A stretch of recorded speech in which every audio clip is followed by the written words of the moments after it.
हा खोडसाळपणा आहे. ओबीसी मध्ये फूट पाडण्याचा हा शांत डोक्यानं रचलेला प्लॅन आहे आणि या गोष्टी मागेही झालेल्या आहेत माझ्या बाबतीत आणि पुढेही या गोष्टी होत राहणार आहेत. आज मी नांदेडमध्ये आहे आणि आज मी लातूर जिल्ह्यातले काही तालुके, नांदेड जिल्ह्यातले काही तालुके आणि परभणी जिल्ह्यातल्या ह्या बाउंड्रीवरती मी आज आहे आणि मी ही लढाई कुठेही थांबवणार नाही. आणि ओबीसी बांधवांना मी माहिती आहे गेल्या 2 वर्षापासून, त्यामुळे ओबीसी बांधव अशा गोष्टीवरती विश्वास अजिबात ठेवणार नाही. प्राथमिक दृष्ट्या पाहण्याचा त्या व्हिडिओमध्ये सूरज आवाज आपला असल्यासारखं वाटतं आणि धनगर आणि माळी समाज हे बघा, तेवढीच वाक्य बोलले का?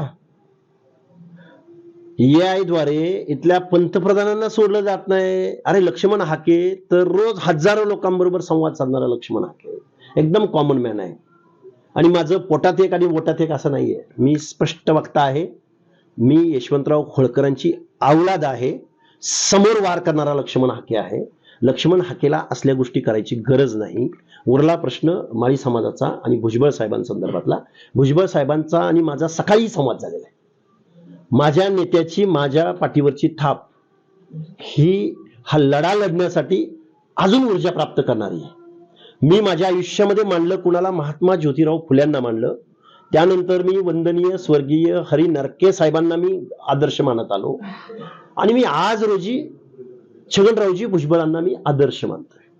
त्यामुळे माझं आणि भुजबळ साहेबांचं काय नातं आहे ते भुजबळ साहेबांना अतिशय चांगल्या पद्धतीनं माहिती आहे. त्यामुळे असे फेक व्हिडिओ, फेक नॅरेट पसरवून ओबीसी कधीही दुभंगणार नाहीयेत आणि ओबीसीच्या पोरांना माहिती आहे की कधी काय कुठं कसं. हे कोण विघ्न संतोषी 2-4 लोक आहेत. मी डिपार्टमेंटशी बोललेलो आहे, वरिष्ठ अधिकाऱ्यांशी बोललेलो आहे. त्यांची बॅक हिस्ट्री मी त्यांना सांगितलेली आहे. वेळ आली की ह्या 4 लोकांच्या बाबतीमध्ये वेळ पडली तर मी प्रेस घेईन. अदरवाईज मला ह्या गोष्टी होत राहणार आहेत. या गोष्टीची कल्पना आहे आणि मी ती कल्पना डोळ्यासमोर ठेवूनच मी आत्ताचं सध्याचं आंदोलन उभं करतो. आपले सहकारी आहेत नवनाथ वाघमारे यांनी ही घटना फार दुर्दैवी आहे असं बोलले आणि लक्ष्मण हाके यांनी जाहीर माफी मागावी असं सुद्धा त्यांनी. लक्ष्मण हाकेने एखादी चूकच केली नसेल तर लक्ष्मण हाकेने माफी मागायचा प्रश्नच उरत नाही. नवनाथ आबा वाघमारे हे माझे सहकारी आहेत. काही गैरसमज झाला असेल तर मी त्यांच्यावर बोलेन.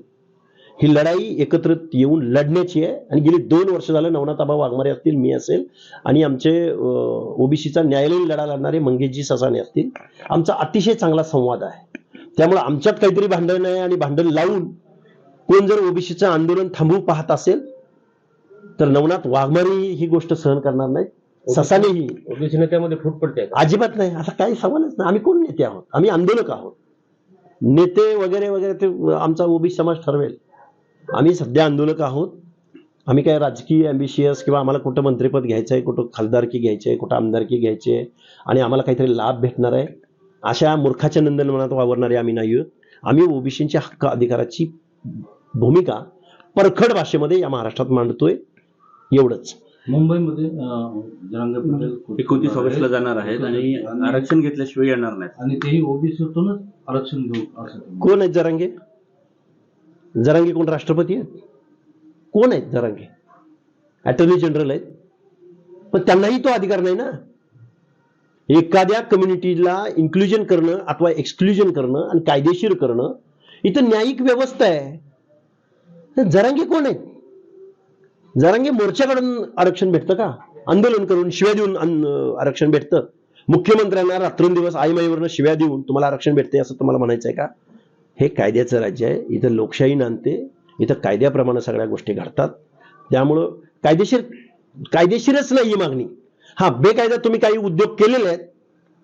या बेकायदा केलेल्या उद्योगाच्या विरोधामध्येच आमची ओबीसीची संघर्ष यात्रा आहे. ओबीसी जोडो अभियान आहे. बरं, आपण म्हणालात की माझ्याबद्दल षडयंत्र रचले जाते. कोण आहे षडयंत्र रचणारी? काही विघ्न संतोषी 2-4 माणसं आहेत आणि त्याच्यावरती डिपार्टमेंटचाही वॉच आहे. ते मी बोलणं योग्य नाही. योग्य वेळ आली तर मी प्रेस घेऊनही त्या लोकांबद्दल बोलेन, पण आता ती बोलण्याची वेळ नाही. पण आम्ही त्यांच्यावर वॉच ठेवला आहे.